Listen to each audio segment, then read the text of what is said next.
talk about what these strippers are going through over at Magic City. Because y'all can't be treating these strippers like this. Y'all cannot be treating these strippers like this over at Magic City. This is disrespectful. And it's disrespectful because you're coming after their money.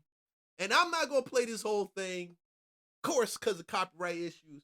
But we're going to speed through it because this economy is affecting strippers and they going into the club and taking their money. They're known around the world for making it clap. If I come to work, it's going to be a good night. But now they're clapping back. There's $25,000 on the ground and you're telling me that I'm not getting a dime of my money. Magic City in it. Whoa, I got to do something on that. Oh, no. Oh, damn, 25K on the ground. Atlanta, people come for the wings and the dancers, but behind the pole, I call him a in-house pimp. Claims of illegal activity. That's greed. Dancers so afraid to speak to us that we had to hide their identity. They say the club forced them to pay to work, then strip them of the money they made. Subsidizing other people's paycheck is illegal. But in a Shade Room exclusive, Magic City says, So these are disgruntled employees. They're biting the hand that feeds them. I'm Justin Carter, and this is TSR Investigates. But before we get into it, roommates, for more TSR... Whoa. Yeah. You need to take your hands out the pockets of the strippers. You need to. Own clientele who followed me from club to club, throwing money, supporting me in every way.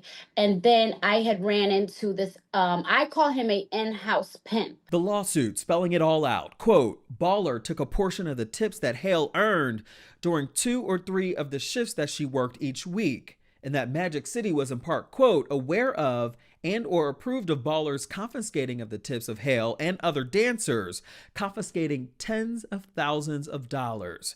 It goes on to say that Magic City compensated her at an hourly rate of $2.13 per hour plus tips, violating the Fair Labor Standards. Oh. Hold on. Oh, no.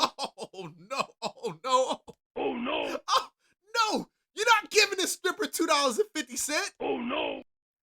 How the hell you do that to the stripper? Oh, no.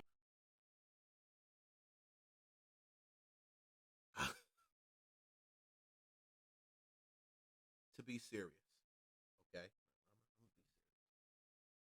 These women are working very, very hard in the attention business. Atlanta's known for a couple things. The stripper community, the stripper life, the strip club is one of the things that Atlanta's been known for, okay? And I'm going to tell you right now, don't you dare go messing with the stripper life over here.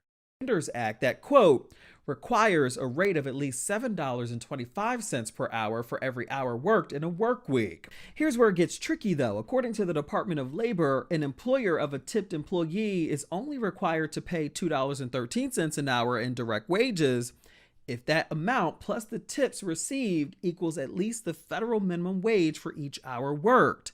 If not, the employer must make up the difference. Every time I brought something to somebody's attention about how this is wrong, I'm now being mistreated. I'm now having issues at work. I'm now having money taken from me. I'm now being charged $300 house fees when it's like most of the other girls are paying $100, $150. It gets to me, $300. The lawsuit, it continues that Hale was allegedly required to share her tips with employees who did not customarily and regularly receive tips, kickbacks to the DJ, security, and also house fees of a... Okay, so if you haven't seen, there is a great video, a great documentary to watch on Stars, okay? And the documentary has to do with Magic City. It's literally called Magic City. That's the documentary. Go watch the documentary. This is not the first time Magic City has dealt with that situation of taking money from strippers, taking money from the girls, charging them fees that they aren't supposed to charge. I'm telling you guys, if you keep messing around with these strippers, they sued him for $1 million, Magic City, and they made money off of that thing. And you know what? I ain't even mad at him. I ain't mad at him at all. Now, this lawsuit originated in April and it's going to continue. These girls aren't playing. They know they've won already, having to do with the way that they handled them and their money. And they win again. Now, I'm going to tell you, when they make it rain, they make it rain, okay? I don't frequent these establishments anymore, but I've done it before. Yes, I've done. I don't care what y'all say. Y'all can look at me like, you're a Christian. I've done it before in my past, okay? Frequently these establishments and seeing the rain drop down like it's BMF days, okay? And real talk, when you see tens, when you see thousands on the floor like that, which these guys, they obviously see it. And when times get hard, all they trying to do is pimp the help. They trying to pull the pockets. They trying to get down and tap their pockets. They trying to do that. Bad business. Bad business. This is the first way to shut down your business, your establishment. You think this isn't going to spread? You think they don't have people that care about them that come in and give them the money and be like, girl, you ain't get that G I spent on you? Oh, no, I'm about to go see Mr. Magic. This is real talk. This is real talk. I'm telling you. And listen up. Listen. Hey, you need to stop it. You need to stop it.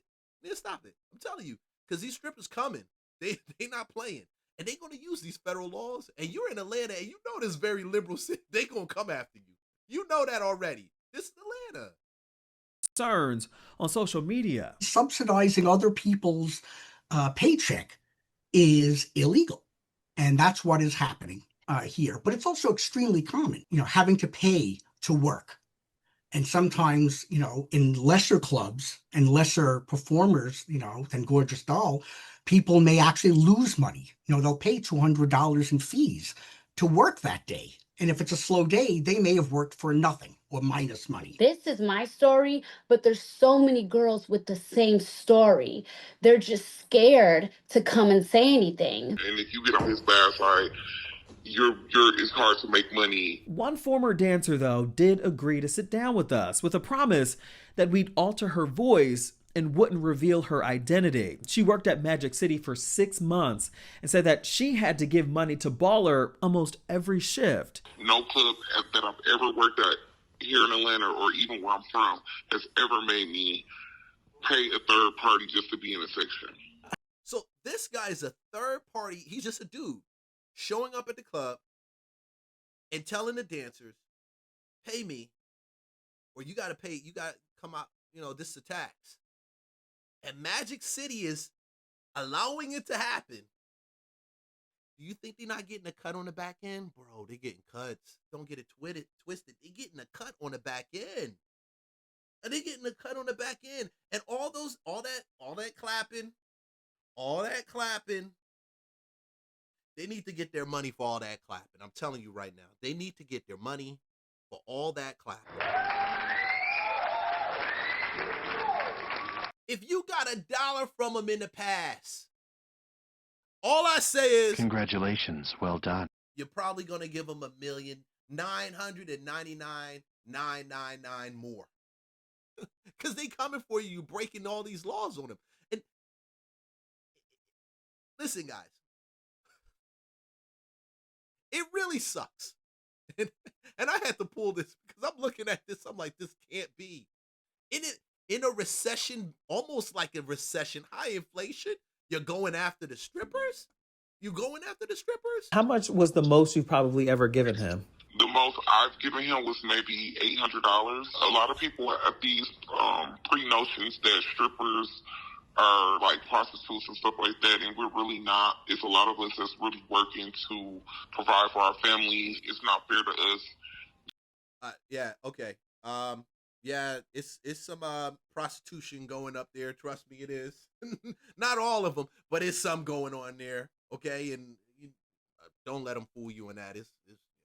That we're the ones that have to put these shoes on and take our clothes off and literally be naked, and then still have to give a large portion of our money. That's greed. Now, we did check the federal database and found similar lawsuits claiming the same thing, including from Raquel Moore and several other women who say not only did Magic City fail to pay overtime when they worked over 40 hours per week, quote, while working at Magic City, defendants required me to pay sales every shift, which meant I had to pay a portion of my tips directly to DJs, house moms, front desk employees, and other people who did not receive tips from Magic City's customers.